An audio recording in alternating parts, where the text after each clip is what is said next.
मित्रांनो, सप्रेम जय भीम. त्यानंतर भगवान बुद्ध हे बोधगया येथील पिंपळाच्या वृक्षाखाली ध्यानस्थ बसले आणि इथेच त्यांना ज्ञानाचा अभूतपूर्व साक्षात्कार झाला.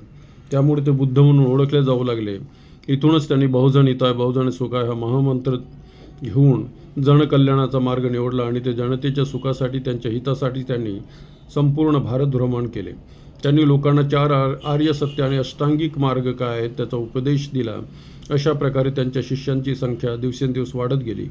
कुठलाही जातीभेद आणि वर्णभेद न करता त्यांनी सर्व जातीतील धर्मातील लोकांना आपले शिष्य बनवून त्यांना संघात घेतले. समता, स्वातंत्र्य, बंधुता आणि सर्वांना समान न्याय असा लोकशाहीधिष्ठित बौद्ध धर्म त्यांनी जनतेला दिला आणि त्या क्षणापासूनच भारताच्या भरभराटीस प्रारंभ झाला.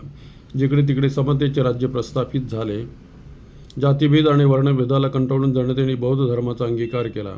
इसवी सन पूर्व 544 मध्ये 80 वर्षाचे असताना कुशिनारा येथे भगवान बुद्धाचे महापरिनिर्वाण झाले.